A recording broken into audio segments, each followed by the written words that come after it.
అపోస్తుల కార్యగ్రంథం 2వ అధ్యాయం 46, 47. మరియు వారేక మనస్కులై ప్రతి దినము దేవాలయములో తప్పక కూడుకొనుచు ఇంటింటా రొట్టె విరుచుచు దేవునిని స్తుతించుచు ప్రజలందరి వలన దయ పొందిన వారై ఆనందముతోనూ నిష్కపటమైన హృదయముతోనూ ఆహారము పుచ్చుకొనుచుండిరి. మరియు ప్రభు రక్షణ పొందుచున్న వారిని అనుదినము వారితో చేర్చుచుండెను. ఆనందముతో నిష్కపటమైన హృదయముతో దేవుడు వారిని ఆశీర్వదిస్తూ నడిపిస్తున్నాడు. అనేక మంది వారితో చేర్చబడుతున్నారు. దేవుని సంఘము చేస్తున్న రెండవ కార్యం ఏంటని అడిగితే గనక అనుదినము ప్రతి దినము వారు కూడుకొనుచు సహవాసముగా కూడుకొనుచు. స్తోత్రం చెప్పండి. సంఘ సహవాసము చెప్పండి ఏంటది? విశ్వాసికి ఊపిరి సహవాసం. చాలా మంది ఏమంటారు తెలుసా? మీరే సహవాసానికి వెళ్తారండి అంటారు. సహవాసం అపోస్తుల బోధ యందును రొట్టె విరుచుట యందును సహవాసమందును అంటాడు కదా. స్తోత్రం చెప్పండి. సహవాస బలము అంత ప్రాముఖ్యమైనది, అంత ప్రాముఖ్యమైనది. ప్రియులరా, ఒక విశ్వాసి ఒక ఆమె ప్రార్థన నిర్లక్ష్యం అయిపోయింది. నిర్లక్ష్యం అయిపోతే పాస్టర్ గారు అక్కడికి వెళ్ళాడు. ఏమ్మా ప్రార్థనకు రావట్లేదు చాలా వారాల నుంచి అంటే, అయ్యా చాలా చలిగా ఉంటుంది కదా అందుకని నేను రాలేకపోతున్నానండి. ఇప్పుడు ఏమైందండి? హృదయంలో దేవుడు ఉంటాడు. రాకపోతే మీరు వచ్చేయాలా? వస్తాం కదా. ఆవిడ అక్కడ ఇంట్లో ఆ ప్రాంతాల్లో వేడిని తట్టుకోవడానికి లోపల మంట పెట్టుకుని దేవుని బిడ్డలు చలి కాసుకుంటా ఉంది ఆవిడ. అప్పుడు ఈయన మాట్లాడుతూ ఒక కట్టెను తీసి బయట పెట్టాడు. మాటలు అయిపోయినాయి. ఏమవుతాయి పాస్టర్ గారు? ఏమైపోదు, మీరేం కంగారు పడక్కలే.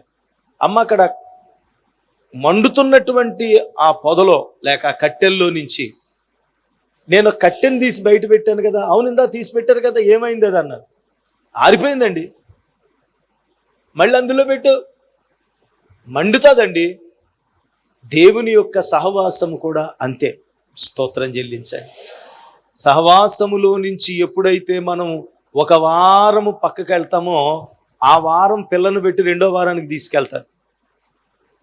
ఆ మొదటి వారం చాలా బాధ అనిపిస్తుంది. అయ్యో ఈ వారం ఆరాధన మానేసేనే, ఈ వారం సహవాసం మానేసేనే. రెండో వారానికి నీకు ఇంకా దేవుని బిడ్డ ఆ బాధ ఉండదు. రెండో వారం చాలా ఈజీగా మానేస్తావు.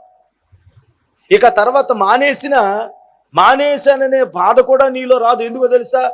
నీ మనస్సాక్షికి దేవుడు వాత వేసేస్తాడు. ఇంకా అప్పుడు నీ జీవితం ఏమైపోద్దంటే ఆరిపోయిన కట్టెలాగా మార్చబడిపోద్ది. ప్రధాన యాజకుడైన యెహోషువను పరలోకానికి తీసుకెళ్ళడానికి వీలు లేదని సాతానుడు ఫిర్యాదుగా మాట్లాడితే దేవుడేమన్నాడండి? అతడు మండుచు అగ్నిలో నుండి తీయబడిన కొరివివలే ఉన్నాడు. యోహానును గురించి 5వ అధ్యాయంలో యోహాను సువార్త 35:5 అంటాడు దేవుని బిడ్డరా, అతడు మండుచు ప్రకాశించుచున్న దీపమై ఉండెను అని అంటాడు. మండే అనుభవం కావాలి. ఈ మంట దేని వల్ల వస్తుందని అడిగితే దేవుని సహవాసం వలనే కలుగుతుంది. కొంతమందికి సహవాసం ఉండదు. కొంతమందికి సహవాస బలం అంటే ఏంటో తెలియదు. దేవుడు పరిశుద్ధులైన దేవుని బిడలను తన దగ్గరకు తీసుకోవడానికి సంఘ స్థాపన చేసింది.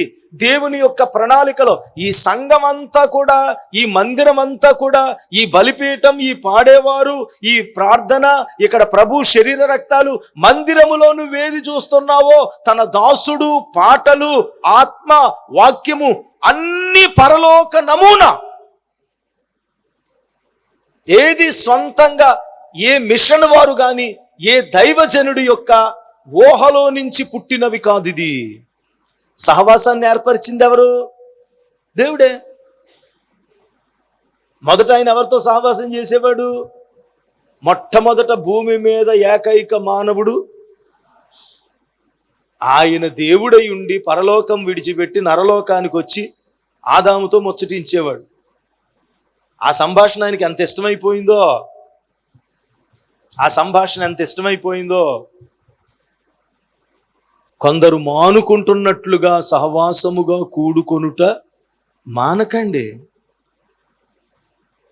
25 సంవత్సరాల ప్రతిష్టాత్మక చరిత్ర కలిగిన ఇమ్మానియేలు స్వస్థత గృహ పరిచర్యలు వారు నిర్వహించు ఉపవాస దీక్ష కూడికలు.